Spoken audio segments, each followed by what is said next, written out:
तो Cisco SD WAN fabric को एकदम स्क्रैच से बनाना है। चलिए, आज के इस विश्लेषण में हम ठीक यही करने वाले हैं। एक लैब डॉक्यूमेंटेशन के आधार पर हम स्टेप बाय स्टेप देखेंगे कि एक पूरा फैब्रिक कैसे खड़ा किया जाता है। तो ये रहे हमारे 6 की स्टेजेस। हम शुरू करेंगे कंट्रोलर से, जो कि नेटवर्क का दिमाग है। फिर सर्टिफिकेट्स के जरिए ट्रस्ट एस्टैब्लिश करेंगे, अपना पहला V-Edge राउटर ऑनबोर्ड करेंगे, MPLS ट्रांसपोर्ट को ऐड करेंगे फॉर रिडंडेंसी, फिर vManage टेम्पलेट से कॉन्फ़िगरेशन को ऑटोमेट करेंगे and finally service VPNs configure करेंगे यूजर ट्रैफिक के लिए। तो चलिए शुरू करते हैं। ठीक है, तो सबसे पहले सेक्शन पर आते हैं, SD-WAN कंट्रोलर्स। देखिए, ये वो कोर कंपोनेंट्स हैं जो पूरे SD-WAN फैब्रिक के पीछे का दिमाग है, और इनके 3 नाम हैं, vManage, vSmart और vBond। अब ये डायग्राम देखिए, ये हमें एक हाई लेवल व्यू देता है। एकदम सेंटर में हैं हमारे कंट्रोलर्स, और ये इंटरनेट और MPLS जैसे अलग अलग ट्रांसपोर्ट्स के ऊपर से हमारे V-Edge राउटर्स को मैनेज कर रहे हैं। तो ये जो 3 कंट्रोलर्स हैं ना, vManage, vSmart और vBond, यही इस पूरे ऑपरेशन की जान है। तो चलिए एक एक करके समझते हैं। सबसे पहले आता है vManage। इसको आप ऐसे समझिए कि ये पूरे नेटवर्क का कंट्रोल पैनल या डैशबोर्ड है। मतलब एक ही जगह, एक सिंगल पेन ऑफ ग्लास, जहां से सब कुछ कॉन्फ़िगर होगा, मॉनिटर होगा और मैनेज होगा। फिर आता है vSmart। अब ये है असली दिमाग, द सेंट्रल ब्रेन। इसका काम है कंट्रोल प्लेन पॉलिसीज बनाना और उन्हें OMP यानी ओवरले मैनेजमेंट प्रोटोकॉल के जरिए पूरे फैब्रिक में डिस्ट्रीब्यूट करना। सीधे सीधे कहें तो vSmart ही तय करता है कि ट्रैफिक कैसे फ्लो करेगा और सिक्योरिटी पॉलिसीज क्या होंगी।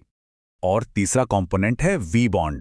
इसे आप नेटवर्क का ऑर्केस्ट्रेटर या कह लें गेट कीपर समझिए।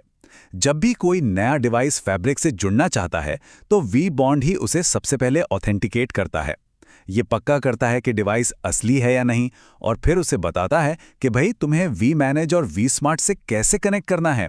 ये वो पहला हैंडशेक है जो सब कुछ शुरू करता है।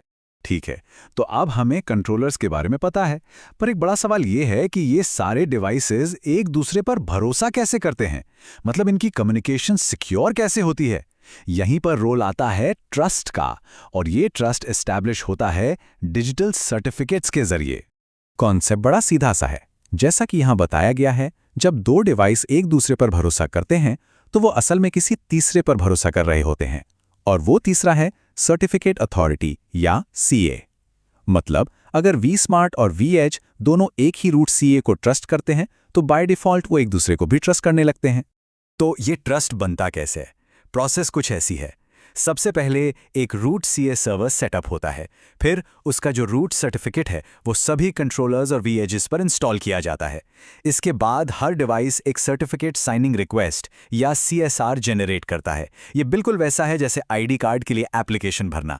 फिर इस CSR को रूट CA से साइन कराया जाता है और आखिर में वो साइंड सर्टिफिकेट वापस डिवाइस पर इंस्टॉल कर दिया जाता है। बस अब हर डिवाइस की अपनी वैलिड डिजिटल आइडेंटिटी है। तो चलिए अब आते हैं सबसे एक्साइटिंग पार्ट पर। अब हम अपने पहले वैनेज डिवाइस को इस कंट्रोल प्लेन से जोड़ेंगे। Let's bring the first branch online. तो ये होता कैसे है? यहाँ इस स्क्रीनशॉट में देखिए, हम कंट्रोलर के कमांड लाइन इंटरफेस यानी CLI में जाकर उस V-Edge का यूनिक जैसी नंबर और सीरियल नंबर ऐड करते हैं। ये एक तरह से एक वाइट लिस्ट बनाना हुआ। हम कंट्रोलर्स को बता रहे हैं कि ये डिवाइस हमारा है और इसे फैब्रिक में आने की परमिशन है। और इसका रिजल्ट ये देखिए। जैसे ही हम उसे ऑथराइज करते हैं, हमारा V-Edge सीधा vManage GUI में पॉपअप हो जाता है। और सबसे इंपॉर्टेंट बात, इसका स्टेटस ग्रीन है, मतलब डिवाइस सक्सेसफुली ऑनबोर्ड हो चुका है एंड इट्स फुली मैनेजेबल। अच्छा, एक लास्ट चेक के लिए हम vSmart पर जाकर शो कंट्रोल कनेक्शंस कमांड चला सकते हैं, और ये आउटपुट कंफर्म कर रहा है कि हमारे V-Edge के साथ एक एक्टिव DTLS कनेक्शन बन चुका है। DTLS मतलब डेटाग्राम ट्रांसपोर्ट लेयर सिक्योरिटी। ये एक सिक्योर एन्क्रिप्टेड कनेक्शन है, और जैसा कि दिख रहा है, हमारा V-Edge अब एक्टिव कनेक्शंस लिस्ट का हिस्सा है।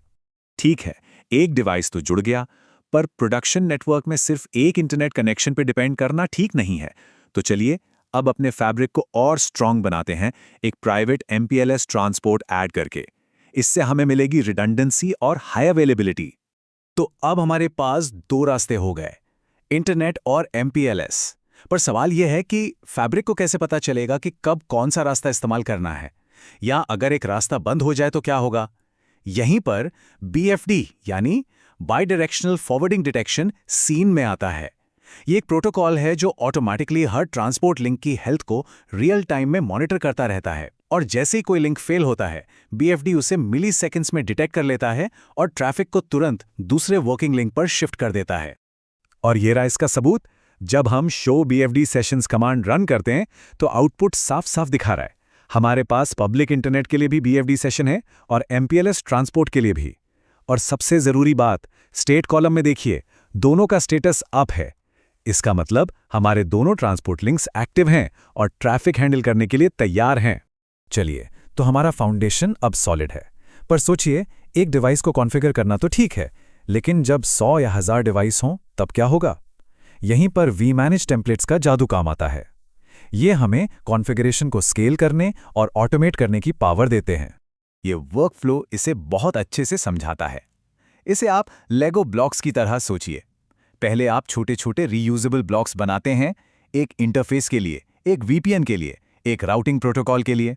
इन्हें कहते हैं फीचर टेम्पलेट्स। फिर आप इन सभी फीचर टेम्पलेट्स को जोड़कर एक पूरा ब्लूप्रिंट तैयार करते हैं।